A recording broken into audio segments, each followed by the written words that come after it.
আসসালামু আলাইকুম, আমন্ত্রণ জানাচ্ছি আজকে এপিসোডটি দেখার জন্য। আশা করছি কাছে দূরে সবাই অনেক বেশি ভালো আছেন। নদীর রিঠা মাছ রান্না করব পটল দিয়ে। মাছ খেতে অনেকে পছন্দ করে না মাছের আষ্টে গন্ধ জন্য, তো আষ্টে গন্ধ দূর করে আজকে এই মাছটা অনেক সুস্বাদু করে রান্নাটা করব। আশা করছি অনেক বেশি ভালো লাগবে, আর ভালো লাগলে লাইক কমেন্ট আর শেয়ার করে পাশে থাকতে পারেন। তো আমি মাছটাকে খুব ভালোভাবে কেটে ধুয়ে পরিষ্কার করে নিয়েছি। কয়েকবার পানি পাল্টে লবণ দিয়ে ধুয়ে নিয়েছি একবার, এবং তারপর আবারও এক টুকরো লেবুর পিস নিয়ে নিলাম। এখন আমি এই লেবুটাকে চিপড়ে দিয়ে দিলাম মাছের মধ্যে, এবং আধা চা চামচ পরিমাণ লবণ দিব। তো এই অবস্থায় আমি রেখে দেব প্রায় 20 মিনিটের মতো। ওই যে বললাম মাছ খেতে পছন্দ করে না অনেকে, তো এই স্টেপটা যদি ফলো করেন তাহলে মাছের যে একটা আষ্টে গন্ধ থাকে সেটা কিন্তু একেবারেই চলে যায়। আর এই রিঠা মাছটা খেতে কিন্তু অনেক বেশি ভালো লাগে, আর যারা পছন্দ করেন না তাদের কাছেও ভালো লাগবে যদি এইভাবে করে রান্নাটা করে নিতে পারেন। 20 মিনিট রেখে দেওয়ার পর পানি পাল্টে ধুয়ে নিতে হবে। তো এখন পটলটা ভেজে নেব, আর পটলটা মিডিয়াম সাইজ করে কেটে নিয়েছি, উপরে স্কিনটা ফেলে দিয়ে। এটা ভাজতেও কিন্তু সময় লাগবে না। আমি সামান্য পরিমাণ লবণ দিব এবং তেল দিয়েছি, আর এভাবে নেড়ে চেড়ে মিশিয়ে লবণটা মিশিয়ে নিলাম। আর কিছুই দিতে হবে না। এখন ঢেকে রেখে দেব। পটল থেকে যে পানি উঠবে সেই পানিটাতে প্রথমে পটলটা নরম হয়ে যাবে, এবং তারপর ঢাকনা দিয়ে ঢেকে রাখবো, এবং ঢাকনা খুলে তারপর আবার কিছুটা সময় ভেজে নেব। তো এদিকে আমাদের মাছটা কিন্তু ভিজিয়ে রাখা হয়ে গিয়েছে। এখন মাছটা পানি দিয়ে ধুয়ে নিতে হবে। দেখলেন তো কেমন একটা ঘোলা পানি বের হয়ে আসছে লেবু এবং লবণ দিয়ে ভিজিয়ে রাখার পর। তো খুব ভালোভাবে পানি পাল্টে আমি ধুয়ে নিয়েছি, এবং এই মাছটা ভাজার সময় অনেক সময় ছিটে যায়, আর যদি না ভেজে রান্না করেন তাহলে কিন্তু খেতে খুব একটা ভালো লাগে না। হালকা যদি ভেজে নেন তাহলে কিন্তু খেতে অনেক বেশি ভালো লাগবে। আর যেহেতু ছিটে যায় এজন্য মাছের গায়ে যাতে কোনো পানি না থাকে মাছটা ভাজার আগে, এই জন্য একটা টিস্যু দিয়ে আমি পানিটা মুছে দিলাম। এখন আধা চা চামচ লবণ এবং সামান্য পরিমাণ হলুদের গুঁড়ো দিয়ে আমি মিশিয়ে রেখে দেব আরও 5 থেকে 6 মিনিট। এভাবে করে প্রতিটা মাছের গায়ে হলুদ এবং লবণটা খুব ভালোভাবে মিশিয়ে নিতে হবে। সামান্য পরিমাণ মরিচের গুঁড়ো দিতে পারেন। তো পটলটা যখন কিছুটা নরম হয়ে আসলো তখন এভাবে ঢাকনাটা খুলে আমি নেড়ে দেব। নেড়ে একটু সময় ভাজা ভাজা করে নেব। পটলটা কিন্তু 80% সিদ্ধ হয়ে গিয়েছে।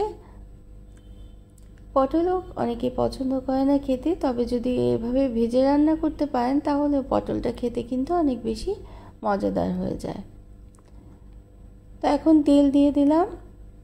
কড়াইয়ের মধ্যে তেল দেওয়ার পর মাছের টুকরো, প্রথমে 2 টুকরো মাছের টুকরো দিয়ে কড়াইটা একটু তেল তেলে করে নিলাম।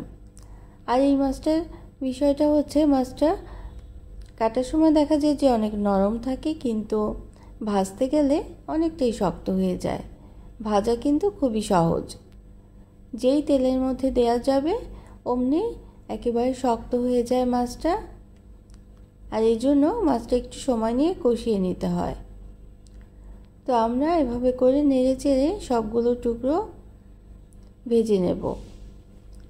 তো আমি কিন্তু সামান্য পরিমাণ মরিচের গুঁড়ো দিয়ে দেব। তো মাছ ভাজাটা যদি খুব সুন্দর হয় তাহলে রান্নাটাও সুন্দর হবে। এই মাছটা ভাজা বেশ সহজ, প্যানের গায়ে কোনো লেগে যাবে না। তেলে দেওয়ার সাথে সাথেই একেবারে শক্ত হয়ে যায়। তবে ভেজে নিলেই কিন্তু মাছের যে একটা আষ্টে গন্ধ থাকে সেটা কিন্তু আর থাকে না। আপনি খেয়ে বুঝবেনই না এটা যে মাছ খাচ্ছেন। এতটাই টেস্টি হয়ে যায় যদি এই প্রসেসগুলো ফলো করতে পারেন। প্রায় 10 মিনিট সময়ই আমার লেগেছিল এই মাছগুলো ভেজে নেওয়ার জন্য। তো সবগুলো মাছ এভাবে করে ভেজে আমরা উঠিয়ে রাখবো, এবং তারপর তরকারিটা রান্না শুরু করব। আর এর জন্য প্রথমে পেঁয়াজ কুচি দিয়ে দিলাম। 1/4 কাপের একটু বেশি আমি পেঁয়াজ কুচি দিয়ে দিয়েছি তেলের মধ্যে। পেঁয়াজ কুচিটা নরম হয়ে আসার পর পানি দিয়ে দেব, এবং অন্যান্য মশলা দিয়ে দেব। যথারীতি যেসব মশলা আমরা দিই রান্নাতে ঠিক সেই মশলাগুলোই দিতে হবে। আধা চা চামচ লবণ দিয়ে দিলাম, যেহেতু অনেকবারই আমাদের লবণ দিতে হয়েছে এজন্য মশলা কষানোর সময় কিন্তু লবণের পরিমাণটা একটু কমই দিতে হবে বা বুঝে শুনেই দিতে হবে। আর 1 চা চামচ করে শুকনো মরিচের গুঁড়ো দিলাম, একটু ঝাল ঝাল খেতেই ভালো লাগে বড় মাছ রান্না। আধা চা চামচ হলুদের গুঁড়ো, আধা চা চামচ ধনে গুঁড়ো, আধা চা চামচ জিরে গুঁড়ো দিয়ে এবং আদা রসুনের পেস্টও 1 চা চামচে দিয়েছি। দিয়ে মশলাটা আবারও আমি পানি দিয়ে দিলাম, আবারও আধা কাপ পানি দিয়ে মশলাটা কষিয়ে নিতে হবে। মোট আধা কাপের চেয়ে বেশি পানি দিয়েই কিন্তু মশলাটা খুব সুন্দরভাবে কষিয়ে নেওয়া হয়েছে। এখন ভেজে রাখা মাছগুলো দিয়ে দেব। মাছগুলো দেওয়ার পর মাছগুলো কিন্তু আগেই কষিয়ে নিতে হবে।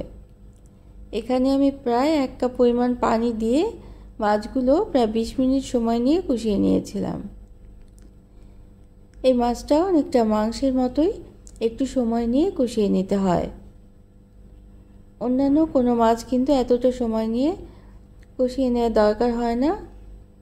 প্রায় 15 মিনিট কষিয়ে নেওয়ার পর মাছের পানিটা যখন একটু কমে আসছে তখন আমি পটলগুলো দিয়ে দেব। এইভাবে করে উল্টে দিতে হবে। মাছের একদিক যদি ভালোভাবে কুক হয় অন্যদিকে উল্টে কিছুক্ষণ রাখতে হবে। ঢেকে দেওয়ার কিন্তু কোনো দরকার নেই মাছ কষানোর সময়। তো এখন ভেজে রাখা পটলগুলো দিয়ে আমি ঝোল যতটুকু রাখবো ঠিক সেই অনুযায়ী ঝোলের পানিটা দিয়ে দিতে হবে। আমার এখানেও 1 কাপ পরিমাণ পানি দিয়েছিলাম ঝোল রাখার জন্য। 1 কাপ পানি দিয়ে আমি কষিয়ে নিয়েছি মাছটা এবং এই পর্যায়ে আমি আরও 1 কাপ পানি দিয়ে ঝোলের পানিটা তৈরি করে নেব। তো এই পর্যন্ত যারা দেখলেন একটা লাইক দিতে ভুলে গিয়েছেন, অবশ্যই কিন্তু একটা লাইক দিয়ে দিতে পারেন এবং প্রয়োজনে কমেন্ট করতে পারেন আর শেয়ার করতে পারেন ফ্রেন্ডস অ্যান্ড ফ্যামিলির সাথে। আর যারা প্রথম ভিজিট করছেন তারা চাইলে চ্যানেলটিকে সাবস্ক্রাইব করে বেল বাটনটাকে একটা প্রেস করে রাখতে পারেন, তাহলে নোটিফিকেশন পেয়ে পরবর্তী রেসিপিগুলো দেখে নিতে পারবেন। তো একেবারে শেষ পর্যায়ে আমি কাঁচামরিচ ফালি দিয়ে দিলাম, চাইলে ধনেপাতা কুচিও দিতে পারেন।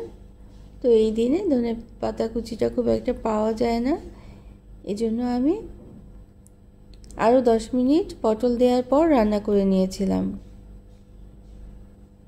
যেহেতু পটলটা একটু সিদ্ধ হওয়া বাকি ছিল, খুব একটা বাকি ছিল না, তা এখন সবগুলো মাছ এবং পটল ঝোলের মধ্যে এভাবে করে নামিয়ে নামিয়ে দিতে হবে। আর 10 মিনিট চুলায় রাখার পর আমি পরিবেশন করে নিয়েছিলাম আজকে এই মাছ রান্নাটা। তো কেমন লাগলো অবশ্যই কিন্তু কমেন্ট করে জানাতে পারেন। আর যারা প্রতিদিন কমেন্ট করছেন তাদের জন্য রইল অনেক অনেক ভালোবাসা, অনেক অনেক শুভকামনা। ফেসবুক থেকে দেখলে অবশ্যই কিন্তু পেজটাকে ফলো করে রাখতে পারেন। তো এইভাবে করে আমি মাছের পিসগুলোকে আস্তে আস্তে করে পরিবেশন করে নিয়েছি। একেবারে বেশি নাড়ানাড়ি করা যায় না কিন্তু যে কোনো মাছ রান্না, আস্তে আস্তে এক পিস করেই মাছ তুলে পরিবেশন করতে হয়। তো মাছ রান্নাটা কিন্তু অনেক বেশি মজাদার হয়েছিল। ঘরে থাকা সাধারণ মশলা দিয়েও মাছটা যদি এই স্টেপগুলো ফলো করে রান্না করতে পারেন তাহলেই কিন্তু যে কোনো মাছ রান্না অনেক বেশি সুস্বাদু হয়ে যাবে। Thanks for watching. আল্লাহ হাফেজ।